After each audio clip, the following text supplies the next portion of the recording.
उत्तर प्रदेश में जाति के नाम पर होने वाली रैलियों पर रोक लगा दी गई है। अब कोई भी राजनीतिक दल जाति के नाम पर रैली आयोजित नहीं कर सकता।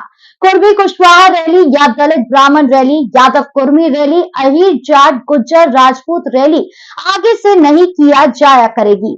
यही नहीं, गाड़ियों पर भी ब्राह्मण, गुज्जर, जाट, क्षत्रिय या यादव नहीं लिखवा सकते। उत्तर प्रदेश की योगी आदित्यनाथ सरकार ने ये आदेश इलाहाबाद हाईकोर्ट के उस फैसले के बाद जारी किया है जिसमें थानों में किसी रिपोर्ट में आरोपी की जाति का उल्लेख नहीं करने का निर्देश दिया गया था। हालांकि नंबर प्लेट पर जाति का उल्लेख न करने के आदेश पहले से है और इसकी अवहेलना करने पर दंड का भी प्रावधान है। मोटर वाहन कानून की धारा 179 खंड 1 में इसे गैर कानूनी माना गया है। इसके बावजूद लोग और राजनीतिक दलों के कार्यकर्ता इस कानून की धज्जियां उड़ा रहे हैं। जिस दल की सत्ता होती है उस दल से जुड़े लोग अपनी जाति का उल्लेख गाड़ी के चारों तरफ करते हैं, अपनी पार्टी का झंडा लगाते हैं तथा हूटर और लाल बत्ती भी पुलिस वाले देखते हैं, पर राजनीतिक दलों पर झंडा देखकर ऐसी गाड़ियों के मालिक को रोकने की कोशिश नहीं करते। मुख्यमंत्री योगी आदित्यनाथ ने 2017 में सत्ता पर आते ही निर्णय लिया था कि किसी भी गाड़ी में ना हूटर बजेंगे ना बत्ती लगेगी, मगर इस पर अमल नहीं हो सका। जाति सूचक शब्द लिखा होने पर गाड़ी का चालान तो धारा 179 खंड 1 के तहत भी किया जा सकता है, लेकिन इस पर अमल क्यों नहीं हो सका, इसका जवाब मिलना चाहिए। मोटर वाहन अधिनियम की धारा 179 खंड 1 पूरे देश में समान रूप से प्रभावी है, मगर कभी भी जाति धर्म सूचक स्टिकर हटवाए नहीं गए। यही नहीं, साइड विंडो या पीछे के शीशे में कभी भी ब्लैक स्क्रीन नहीं होनी चाहिए। ऐसा लगता है कि जाति को अभिमान के साथ प्रकट करने के लिए लोग गौरव महसूस करते हैं। निजी गाड़ियों पर भारत सरकार या उत्तर प्रदेश अथवा किसी भी प्रदेश की सरकार का स्टिकर लगवाकर लोग सरेआम लाल बत्ती जब्त करते हैं, गलत साइड से ओवरटेक करते हैं, टोल रोड्स पर दाईं तरफ वाली लेन पर कब्जा कर लेते हैं और पीछे से तेज रफ्तार आ रही गाड़ी को साइड तक नहीं करते। टोल रोड के बीच में आवारा पशु विचरण करते रहते हैं और टोल वसूलने वाले राष्ट्रीय राजमार्ग प्राधिकरण यानी कि NHAI आंख नीचे रहता है। राज्य की एक्सप्रेसवे में हाल तो और बुरा है। एक्सप्रेसवे पर गाड़ियों की स्पीड 100 किमी निर्धारित है, किंतु वाहन चालक 170 से 200 की स्पीड पर भी चलाते हैं। इसके कारण जाड़ों या बरसात में एक्सीडेंट होते रहते हैं। सरकार और कानून का पालन करने वाले अथॉरिटी अक्सर इस तरफ ध्यान नहीं देते। जो टोल फ्री नंबर दिए जाते हैं वो उठाते नहीं, पर की जा रही हो तो वो भी दुर्घटना का शिकार हो रही है, क्योंकि आगे किसी भी अवरोधक या डायवर्जन की पूर्व सूचना नहीं दी जाती।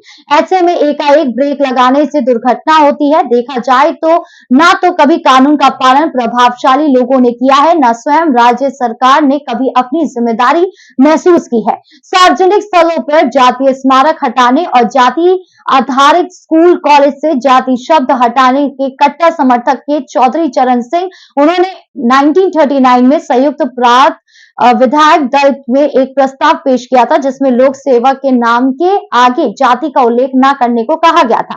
सिर्फ अनुसूचित जातियों को अपना जवाब हाँ या ना में देना था, बाकी किसी भी जाति को उल्लेख न करने का आग्रह किया गया था। लेकिन कांग्रेस ने फरवरी 1951 में तय किया कि पार्टी का कोई भी सदस्य किसी भी जातीय संस्था या संगठन से नहीं जुड़ेगा। लेकिन तब तक कांग्रेस में एक ऐसा सॉलिड वोट बैंक तैयार कर लिया गया था कि उसे हाशिए पर पड़ी किसी भी जाति के वोटों की जरूरत नहीं थी।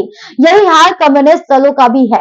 लेकिन चौधरी चरण सिंह ने जब कांग्रेस छोड़ी तब धरातल का पता चला। हालांकि संवित सरकार में मुख्यमंत्री बनते ही उन्होंने जाति आधारित शिक्षण संस्थाओं को जाति के नाम पर जाहिर न करने का आदेश दिया। 1967 के बाद आगरा का नामी बलवंत राजपूत कॉलेज राजा बलवंत सिंह कॉलेज बना और कानपुर लखनऊ के कान्य कोब्स कॉलेज के नाम पर क्रमशः ब्राह्मण कॉलेज और जय नारायण कॉलेज हुए। इटावा का कुर्मी क्षेत्रीय कॉलेज का नाम बदलकर क्रमश कॉलेज किया गया।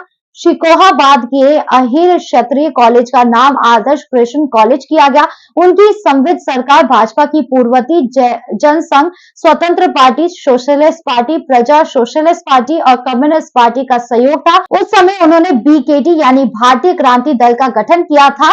चरण सिंह के उत्तराधिकारी ने ही जातीय गोलबंदी की, मगर चौधरी चरण सिंह के उत्तराधिकारियों ने ही जातीय गोलबंदी की। लेकिन जातिवाद के धुर विरोधी चौधरी चरण सिंह की विरासत संभालने वाले राजनीतिक दलों ने जातीय संगठन के बूते भी अपने दलों का विस्तार किया, क्योंकि किसी भी दल के लिए जातीय गोलबंदी के सिवाय चुनाव जीतने का और कोई नुस्खा नहीं था।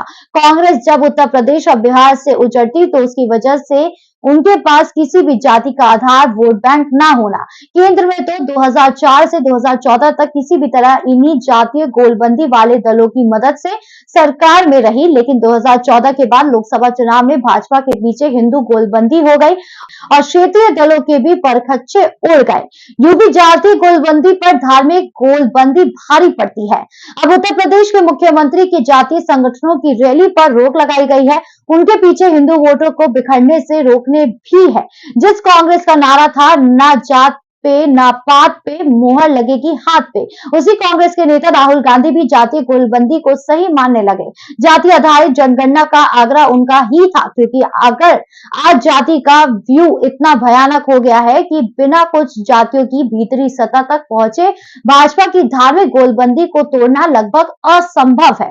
भाजपा भी जाति की इस चरित्र को समझ रही है। जेनजी युवा भी जाति के घेरे में कैद है। रील्स, इंस्टाग्राम, एक्स तथा फेसबुक या यूट्यूब पर जातीय गोलबंदी को स्पष्ट तौर पर देखा जा सकता है। जाति का ये स्वरूप भयानक होता जा रहा है, इस पर अंकुश जरूरी है, लेकिन सबसे बड़ी बात है कि जाति नाम पर न लगाने और सार्वजनिक मंचों पर नहीं जाहिर करने से नियमों में ढील कतई न बर्दाश्त की जाए। अभी कुछ दिनों पूर्व ही उत्तर प्रदेश में एक जाति विशेष के विधायकों ने अपना एक मंच बनाया था। मजे की बात है कि इसमें भाजपा समेत सभी दल के उसी जाति के विधायक पहुंचे। धीरे धीरे ये प्रक्रिया साहित्य, कला और पत्रकारिता के क्षेत्र में भी आने लगी। जो जाति स्वाभिमान आजादी के बाद से बोलता है उसमें बंद था, वह अचानक से बोतल का ढक्कन खुलने से प्रकट होकर सोशल मीडिया पर आ गया है।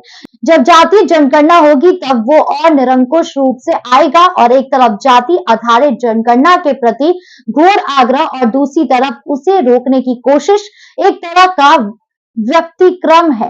मुख्यमंत्री का यह आदेश स्वागत योग्य है, लेकिन इसकी आड़ में लोग और जातीय खेल ना खेलने लगे। इसके लिए लोक सेवकों को अपनी जाति के प्रति प्रेम को त्यागना होगा। आपकी इस मामले को लेकर क्या राय है, कमेंट बॉक्स में जरूर बताएं। धन्यवाद।